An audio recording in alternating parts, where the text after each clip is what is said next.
Assalamualaikum warahmatullahi wabarakatuh. Nama saya Muhammad Zikri bin Muhammad Noor. Nombor metrik A163580. Hari ini saya akan membentangkan projek akhir bagi kursus LMCP 2502 Asas Pengangkutan Bandar. Jadi berikut merupakan bandar yang saya pilih untuk diperbincangkan, iaitu Bandaraya Johor Bahru.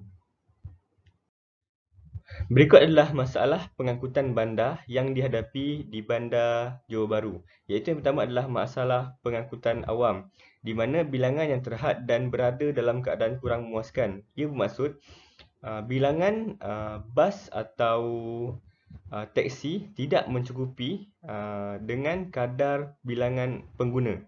Dan juga pengangkutan awam yang disediakan adalah tidak memuaskan, bermaksud kenderaan yang agak lama yang tidak mempunyai aircon, bunyi bas yang bising dan sebagainya. Yang kedua adalah jadual pengambilan penumpang yang tidak tetap. Hal ini disebabkan oleh bilangan bas yang tidak mencukupi. Jadi masa yang ditetapkan tidak diikuti ataupun mereka tidak menggunakan jadual untuk mengambil penumpang pada masa yang ditetapkan. Jadi yang kedua adalah masalah jalan raya di mana jumlah lorong yang tidak mencukupi. Yang sepatutnya 4 lorong hanya membuat 2 lorong. Seterusnya kesesakan jalan raya khususnya pada waktu puncak, iaitu pada waktu pagi dan juga petang, iaitu masa bekerja. Jadi masalah jalan raya ini seringlah berlaku di mana-mana bandar. Terutamanya bandar-bandar besar seperti Bandar Raya Johor Bahru.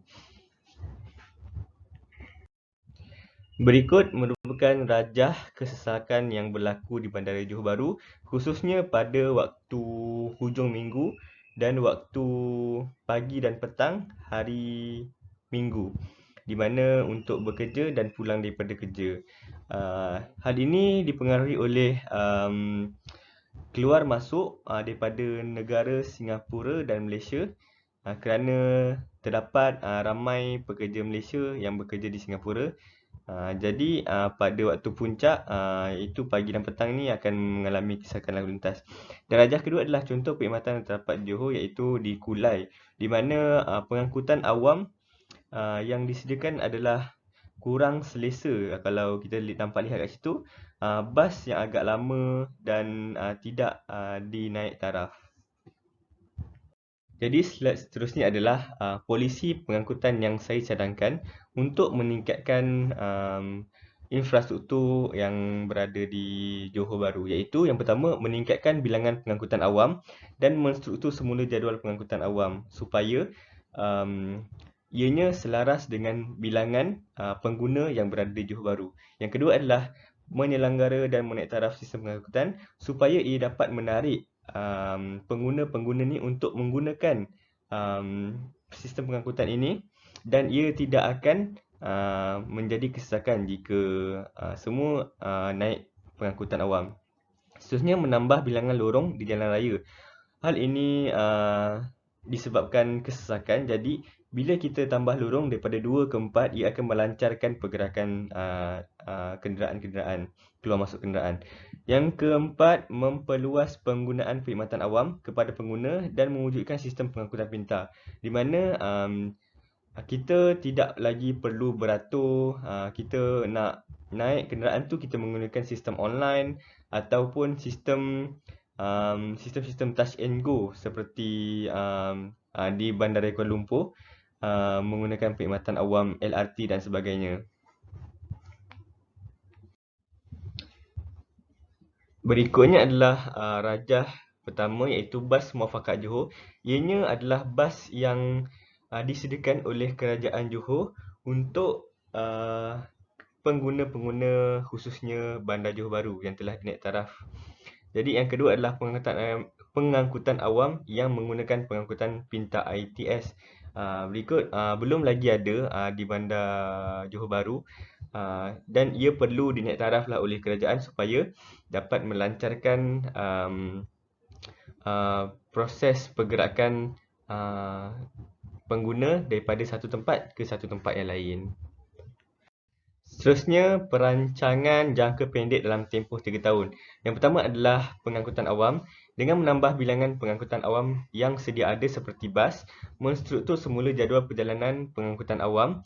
Yang kedua adalah Smart Apps Johor, iaitu penyediaan aplikasi percuma yang boleh digunakan oleh semua rakyat bagi mengenal pasti keberadaan jadual perjalanan bas, pembelian tiket dan pelbagai lagi. Ia akan memudahkan lagi lah pengguna-pengguna di Johor untuk pergi dan balik dari satu tempat ke satu tempat yang lain. Yang ketiga, kadar bayaran, mengenakan kadar bayaran lebih berpatutan ke atas pengangkutan awam. Ini dapat menarik pengguna-pengguna untuk menggunakan pengangkutan awam dan dia akan mengurangkan kesesakan lalu lintas di Bandaraya Johor Bahru. Berikut merupakan penaik tarafan yang dilakukan oleh pengangkutan awam di Johor, iaitu yang pertama adalah contoh aplikasi Smart Apps Johor di mana ianya memudahkan pengguna untuk menggunakan bas. Supaya hal ini kerana kita dapat menyemak jadual bas.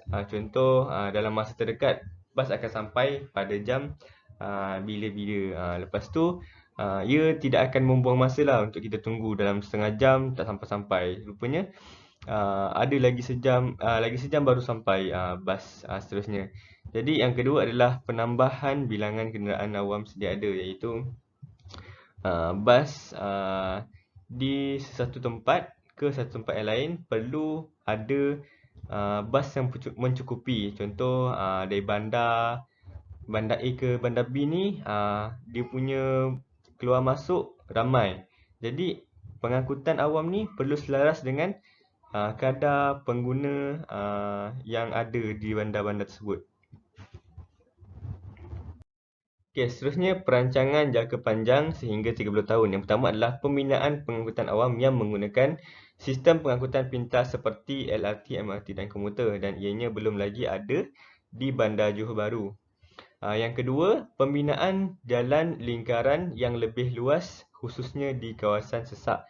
Contoh di Tambak Johor, pada waktu puncak pagi dan petang sangat-sangat sesak kerana kebanyakan penduduk di Johor bekerja di Singapura. Jadi pada waktu pagi menghala ke Singapura sesak dan petang pula menghala ke Johor Bahru juga jadi sesak.